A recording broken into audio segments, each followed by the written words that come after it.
What is happening, guys? Welcome to the video. In this video we are going to go over my most recent deadlift focus workout, so let's get into it. Alright, so this is week number 2 of my new program, and it's based off Wendler's 5-3-1, which you guys have probably heard me say before, but it's a little, oh nice, thanks Ryan for the hand gesture there, bud.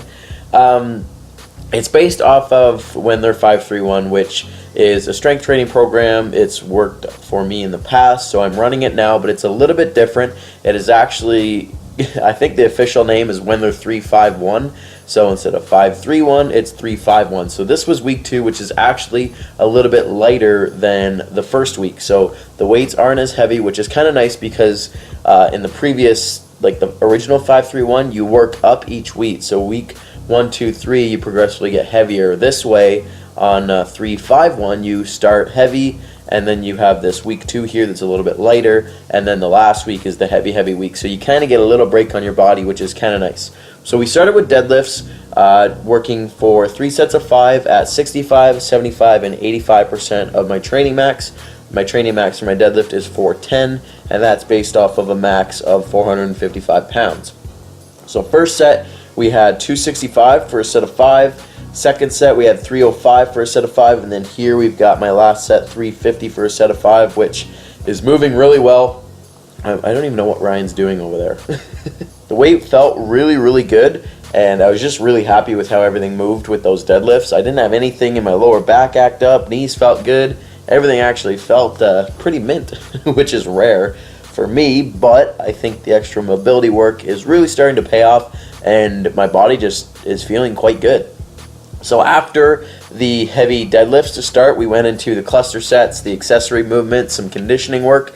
So I've been doing these cluster sets just to get a lot of work done in not a whole bunch of time, and I'm just able to accomplish a lot, especially with the increase in calories and stuff. I have more energy. My body doesn't fatigue as much as it would when I was dieting, so everything feels really good.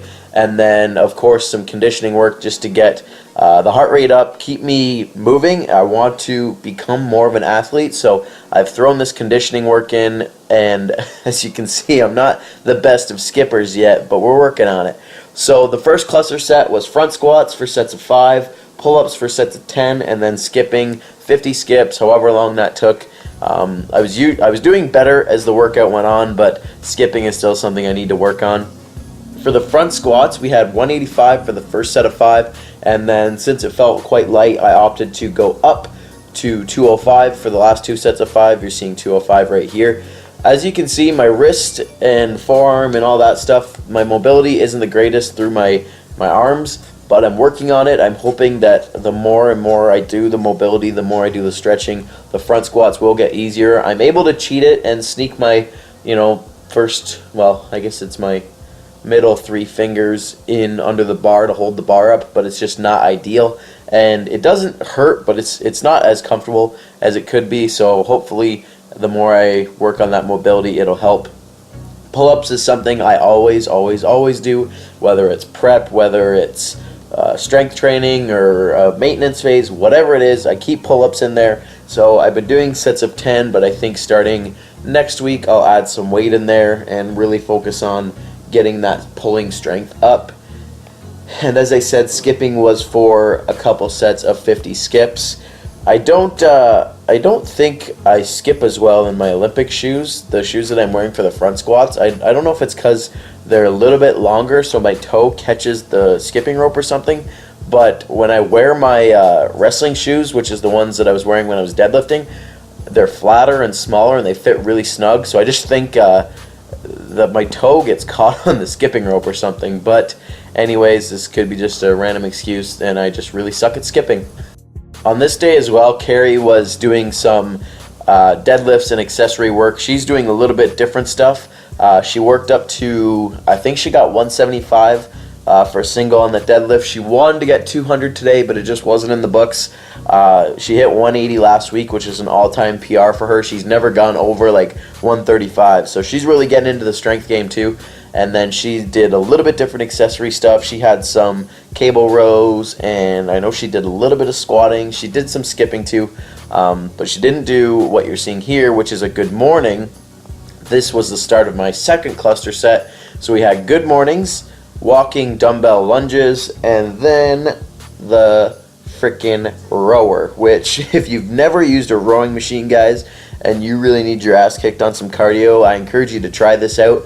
I was doing 200 meters as fast as I could, and that was the round. So it wasn't for time or anything like that. It was just 200 meters, which the rower judges you, well, not judges you, it like tracks time and distance. Those are kind of your two main parameters you're trying to follow. So if I'm training a client or if I'm doing it myself, for example, I can say, okay, I want you to row 200 meters as fast as you can, or I want you to go as far as you can in, say, a minute, for example. So here for the second cluster set, we had the good mornings. I had 105 pounds on the bar, working on that nice big stretch in the hamstrings and then driving my hips through, squeezing my glutes at the top. And then I went into the dumbbell walking lunges, which was just a pair of 35s for sets of, I think I had 10, I got 10 steps one way and then I turned around to do 10 steps the other, so 10 a leg. And then the 200 meter row, I actually got some pretty good times for me. I did 38 seconds, and then the last one I went balls to the walls, all out, 37 seconds on the row, which was pretty cool. But I promise you, it gasses you out and you want to sit down and catch your breath right after that, because it's really, really killer cardio. But it's good because it gets that heart rate up, gets the arms going, gets the legs going. It's a full body workout, not just, you know, sitting on the spin bike, for example, or doing something a little lower impact. So this was the workout, guys. It was a really good workout. I am a little bit sore today, but not as bad as I was last week, again, because I think the deadlifts were a little bit lighter, so the lower back was saved a little bit, and glutes are actually quite sore, I think, from those lunges as well. So this was it. It was a good workout. I'm happy with it. It's a rest day today. Today is Monday, so we're going to chill today, and then actually tomorrow's Tuesday, which means we get another rest day, but we're back to the gym on Wednesday. So thanks for watching, guys. Hope you enjoyed this little video. Be sure to like and subscribe, and I'll see you guys in the next one.